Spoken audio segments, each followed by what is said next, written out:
Svätý Cyril a Metod, apoštoli Slovákov. Začiatkom 9. storočia vznikla na dnešnom západnom Slovensku a juhovýchodnej Morave država našich predkov, ktorú pomenovali podľa ústrednej rieky Moravy. Keď k nej boli neskôr pripojené aj ďalšie územia, dostala meno Veľká Morava alebo Veľkomoravská ríša. Na území tvoriacom jadro tejto ríše, teda v povodí riek Moravy a Nitry, sa začalo šíriť kresťanstvo už okolo roku 800. Prvými misionármi boli írsko-škótski mnísi a tiež nemeckí kňazi. O ich činnosti svedčí naše náboženské názvoslovie, v ktorom máme viacej slov z latinčiny: kríž, pohan, kostol, cmiter, kmotra, kláštor a iné, alebo z nemčiny biskup, farár, žehnať, ako aj macedónske vykopávky chrámov spred polovice 9. storočia. V historických prameňoch máme vzácny záznam, že knieža Pribina vo svojom sídle v Nitre dal postaviť doteraz prvý známy kostol na Slovensku, ktorý roku 828 posvetil salzburský arcibiskup Adalarám na počesť svätého Emeráma. Ale misijná činnosť spomínaných misionárov nedosiahla veľké výsledky, lebo naši ľudia nerozumeli cudziemu jazyku. A ešte väčšou prekážkou boli pre nich nepriaznivé vzťahy medzi Nemeckou ríšou a Moravským kniežatstvom, ktoré často vyústili do sporov a vojen. Preto sa vtedajší knieža Rastislav rozhodol získať misionárov, ktorí by neboli z Nemeckej ríše a hovorili by ľudu zrozumiteľným jazykom. Okolo roku 861 sa najprv obrátil k pápežovi do Ríma a keďže odtiaľ mu nemohli vyhovieť, roku 862 sa obrátil do Carihradu k byzantskému cisárovi Michalovi III. Ten určil pre veľkomoravskú misiu dvoch bratov, Konštantína a Metoda. Tí aj s niekoľkými učeníkmi došli k našim predkom. Konštantín, ktorý neskôr prijal meno Cyril, a Metod pochádzali z mesta Tesaloniky Solún. Hoci mesto bolo grécke, na okolí vtedy žili skoro samí Slovania, a tak sa aj títo dvaja bratia naučili tamojší staroslovenský jazyk, tzv. Macedónske nárečie. Ba niektorí bulharskí dejepisci tvrdia, že ich rodičia, a teda aj oni, boli Slovania. No táto mienka nie je dosť odôvodnená, ba naopak iní autori prinášajú dôkazy, že ich rodina bola grécka, spríbuznená s významnými byzantskými osobnostiami toho obdobia. Ich otec menom Lev bol vysoký vojenský dôstojník. Ich matka sa podľa niektorých prameňov volala Mária. Spolu mali 7 detí, medzi ktorými Metod bol jeden z najstarších. Narodil sa okolo roku 815, kým Konštantín bol najmladší, narodil sa roku 827. Keď mal Konštantín 7 rokov, zomrel im otec. Svätí bratia boli charakterové a nadaní veľmi odlišní. Metod mal vyvinutý zmysel pre praktické veci, študoval právo a stal sa náčelníkom jednej byzantskej župy, kde bolo slovanské obyvateľstvo. V tom úrade prežil 10 rokov. Jeho životopisec neskôr poznamenal, že to tak zariadila Božia prozreteľnosť, aby sa cvičilo v slovanskej reči, lebo sa mal stať prvým arcibiskupom Slovanov. Konštantín mal mimoriadne nadanie na filozofiu a iné humanistické náuky. Po otcovej smrti ho vysoký cisársky úradník Theoktistos povolal do Carihradu, aby tam na cisárskej škole študoval spolu s budúcim cisárom Michalom III. V učení tak vynikal, že mu dali príjmenie filozof. Okrem toho však napredoval aj v duchovných veciach a svetosti, lebo sa zriekol pozemských vecí a za životný cieľ si vyvolil vynikať v poznaní Božej múdrosti. Keď mu po skončení štúdií vyššie spomenutý úradník ponúkol svoju dceru za ženu, Konštantín odmietol, hovoriac, že jeho cieľom je znovu získanie pradedovej Adamovej cti, totiž posvedzujúcej milosti. Keď teda videli jeho životné zameranie, dali ho vysvetiť najprv za diakona a potom za kňaza a ustanovili ho za tajomníka carihradského patriarchu. No vtedajší vysoký ceremoniál sa mu nepáčil, preto jedného dňa jednoducho utiekol a utiahol sa do samoty, ale skoro ho našli a prehovorili, aby sa vrátil do Carihradu, kde ho cisár vymenoval za profesora na spomínanej cisárskej škole. Profesori tejto školy mali byť, okrem vyučovania, k dispozícii cisárovi v vážnych veciach. Tak roku 851 Konštantína, keď mal 24 rokov, zaradili do byzantského posolstva k Arabom v Mezopotámii, kde mal teologické dišputy s tamojšími Mohamedánmi. Po návrate pokračoval v vyučovaní v Carihrade. No rok 855 priniesol veľkú zmenu v živote obidvoch bratov. Takzvaná palácová revolúcia odstránila cisárovnu Teodoru a dosadila na trón mladého Michala III. Spomenutý Teoktistos, ochranca oboch bratov, bol zabitý. Vládu prevzal cisárov strýko Bardas. Konštantín a Metod sa nechceli zapliesť do politických rozbrojov a preto sa zriekli svojho postavenia. Zanechali verejný život a utiahli sa do samoty. O krátky čas ich oboch vidíme v jednom z kláštorov na hore Olym v Malej Ázii. Tu sa venovali duchovnému životu. Metod ako skúsený administrátor sa stal v kláštore predstaveným igumenom. No ani tu ich nenechali na pokoji. Keď sa veci utíšili a cisár vysielal posolstvo k Chazarom, ktorých država sa rozprestierala medzi Čiernym a Kaspickým morom, zavolal si Konštantína a Metoda a zaradili ich do tohto posolstva. Cestou k Chazarom sa posolstvo zastavilo na poloostrove Kryme, kde Konštantín našiel pozostatky svätého Klementa, 4. pápeža, ktorý tam zahynul mučenickou smrťou. Neskôršie priniesol tieto pozostatky do Ríma, kde ich uložili v bazilike zasvetenej tomuto svetcovi. Kým vedúci posolstva vyjednávali s Chazarmi o politických otázkach, Konštantín mal teologické rozhovory. Keď jedného dňa chazanský chán, vladár, dával na počesť byzantského posolstva veľkú hostinu, usporiadatelia sa pýtali Konštantína, aká je jeho hodnosť, aby ho podľa toho usadili pri stole. On odpovedal: mal som kedysi veľmi bohatého praotca, ktorý však premrhal svoj majetok. Ja sa ho teraz musím usilovať znovu získať. Som totiž Adamov vnuk. Viete, o čo ide? Adam svojou vinou stratil posvedzujúcu milosť a Konštantín sa ju usiloval znova získať. Je to pekná epizóda z jeho života, ktorá prezrádza jeho hlboké duchovné založenie. Po návrate z chazarskej misie sa obidvaja bratia znova utiahli do kláštora na hore Olym v Malej Ázii, no nenadlho. Ako sme poznamenali na začiatku roku 862, prišlo do Carihradu posolstvo vyslané moravským kniežaťom Rastislavom.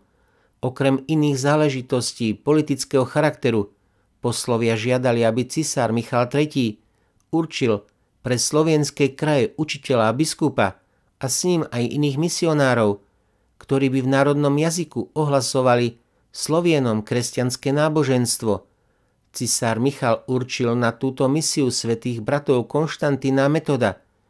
Tí si vybrali niekoľkých mladších spolupracovníkov. Prv, než sa vydali na cestu, Konštantín zostavil slovenské písmo Hlaholiku, Glagolica a začal prekladať do staroslovenskej reči najpotrebnejšie sväté knihy, začínajúc Evanjeliom svätého Jána. Na počiatku bolo slovo a slovo bolo u Boha a Bohom bolo slovo. Toto sú prvé slova napísané v staroslovenskej reči. Touto činnosťou sa svätí bratia stali zakladateľmi našej a vôbec slovanskej kultúry. V roku 863 prišli Konštantín a Metod so svojou družinou na Veľkú Moravu k našim predkom. Knieža Rastislav ich privítal s veľkou radosťou. Žiaľ Bohu nevieme, kde to bolo, lebo doteraz nepoznáme, kde bolo ústredie državy a sídlo moravských kniežat. Dnes sa zdajú najpravdepodobnejšími miestami staré miesto v povodí rieky Moravy a hradisko pri Mikulčiciach. Svätí bratia so svojimi pomocníkmi sa hneď dali do práce.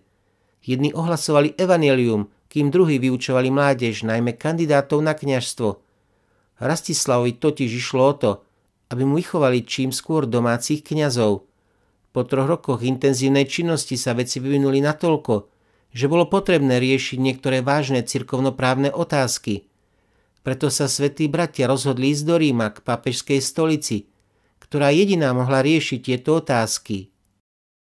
Koncom roku 866 alebo začiatkom roku 867 sa vydali na cestu, pričom viedli so sebou početnú skupinu učeníkov. V Panónii pri Blatskom jazere sa zastavili na dvore kniežaťa Kocela, Pribinovho syna, ktorý si obľúbil slovenské písmena a tým celý cirkevnoprávny program kniežaťa Rastislava. Aj on hneď zhromaždil asi 50 mladíkov a poprosil Konštantína, aby ich hneď pripravil a najlepších vzal so sebou do Ríma. Rímskym pápežom bol vtedy Hadrián II. Keď sa dozvedel, že svätí bratia nesú so sebou pozostatky svätého Klementa, vyšiel im v ústrety osobne v slávnostnej procesii. Pozostatky uložili v bazilike zasvetenej svätému Klementovi a tam sa nachádzajú dodnes. V Ríme mali svätí bratia vybaviť predovšetkým 3 záležitosti. Za prvé, potvrdenie staroslovenskej reči v liturgii západného, čiže rímskeho obradu. Za druhé, vysviacku učeníkov na diakonov a kňazov, lebo ich nechceli dať vysvetiť nemeckým biskupom. Za tretie, zriadenie samostatnej hierarchie pre Veľkú Moravu, ktorá bola závislá priamo od pápeža. Môžeme hneď povedať, že pápež vybavil kladne všetky 3 žiadosti.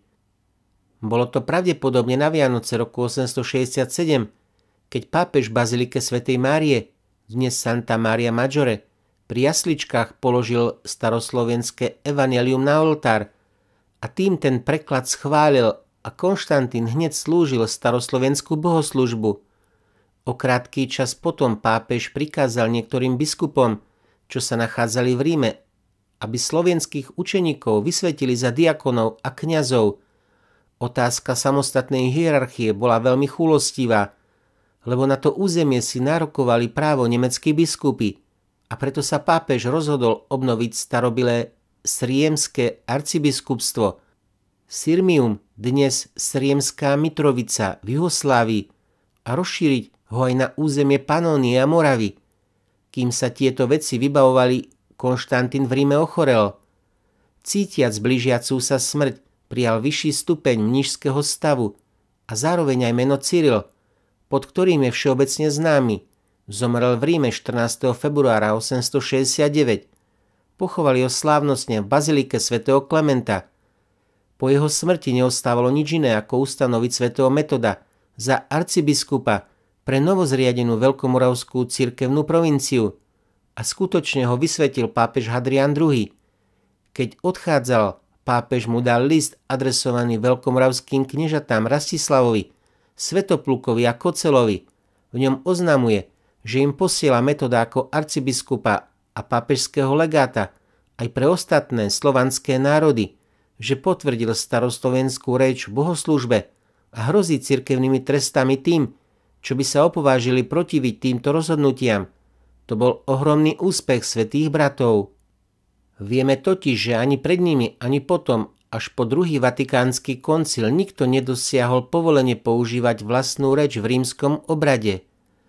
Cestou z Ríma na Veľkú Moravu sa však stala veľmi trápna a nepredvídaná udalosť. Nemeckí biskupy dali zajať svätého Metoda a jeho sprievodcov a odvliekli ich do Bavorska. Tu ich postavili pred súd ako votrelcov, účinkujúcich na území, na ktoré si nárokujú právo nemeckí biskupy. Metod im odpovedal, keby bolo vaše, hneď by som ho zanechal, ale je svätého Petra, teda patrí apoštolskej rímskej stolici. Napriek tomu ho biskupy odsúdili a uväznili v niektorom kláštore vo Švábsku. Tam strávil 3 roky, kým ho na zákrok nového pápeža Jana VIII neprepustili. Konečne sa v roku 873 vrátil na Veľkú Moravu. Tu však už nebol kniež Rastislav, ale vládol král Svetopluk. Sprvu aj on prijal s poctami a odozdal mu všetky hradiská, všetkých kňazov a Božie učenie sa začalo šíriť. Ale čím ďalej, tým viac začali títo mužovia jeden druhému odsudzovať. Metodoví učeníci neskôršie zaznamenali, že to bolo preto, lebo Metod vyčítal Svetoplukovi jeho mravné poklesky. A tak sa stalo, že Svetopluk dovolil znova návrat nemeckých kňazov. Medzi nimi najznámejší je Viching, ktorý bol asi Svetoplukovým poradcom. Roku 879 spoločne obžalovali Metoda u pápeža, že nepodáva správne učenie a že bohoslužby koná v staroslovenskom jazyku. Na pápežov rozkaz sa Metod roku 880 znovu vydal na cestu do Ríma. Tu bol s obžalobou ospravedlnený a pápež Ján VIII mu dal významnú bulu Industriae Tuae. V nej znova potvrdil Metoda za arcibiskupa, potvrdil aj používanie staroslovenskej reči v bohoslužbe, ale na Svetoplukovú žiadosť ustanovil a vysvetil za biskupa do Nitry práve Metodovho odporcu Vichinga. Metod sa síce vrátil na Veľkú Moravu, ale mal veľké ťažkosti. Napriek tomu tu účinkoval až do smrti. ba začal šíriť kresťanstvo aj u Čechov a u Poliakov. V posledných rokoch života ešte pokračoval v prekladoch Svätého písma a bohoslužobných kníh. Zomrel 6. apríla 885. Pochovali ho slávnostne v hlavnom moravskom chráme, z ľavej strany oltára pre svätej Bohorodičky Márie. Hlavný alebo veľký chrám znamená biskupskú katedrálu. Dodnes nevieme, kde sa spomínaný chrám nachádzal. Podľa nedávnych vykopávok najpravdepodobnejším miestom je lokalita Sady pri Uherskom Hradišti, kde sa našiel celý komplex sakrálnych budov. Po smrti svätého Metoda Viching dosiahol, že ho pápež Štefan V ustanovil za administrátora Veľkomoravského biskupstva. Tým bol osud cyrilometodskej misie spečatený. Učeníci svätého Cyrila a Metoda boli vyhnaní z krajiny. Niektorí sa uchylili do Čiech, iní do Poľska, ale najviac ich odišlo do Bulharska. Tam pokračovali v cyrilometodskom diele. Počase sa odtiaľ byzantsko-slovanské kresťanstvo rozšírilo do Kyjevského Ruska, k predkom dnešných Bielorusov, Rusov a Ukrajincov. A tak sa nepriamo stali aj Cyril a Metod apoštolmi a učiteľmi všetkých Slovanov. Hlavné črty misionárskej činnosti svätého Cyrila a Metoda sú tieto. Hoci pochádzali z Byzantskej ríše, vtedy najkultúrnejšej krajiny, predsa sa vedeli prispôsobiť našim slovenským predkom. Zostavili pre nich písmo a do staroslovenskej reči preložili sväté písmo a najdôležitejšie bohoslužobné knihy. Ten istý staroslovenský jazyk s dovolením pápežskej stolice zaviedli do bohoslúžieb takisto byzantského ako aj rímskeho obradu. Hneď po svojom príchode k našim predkom založili školu pre prípravu domáceho kňažstva. Takže svätý Metod pred smrťou už určil za svojho nástupcu syna slovenskej krajiny svätého Gorazda. Svätý Cyril a Metod patria medzi najväčších misionárov kresťanstva. Ich činnosť priamo alebo nepriamo zasiahla celú východnú Európu. A preto ich pápež Ján Pavol II dňa 31. decembra 1980 vyhlásil vedno so svätým Benediktom za spolupatrónov Európy.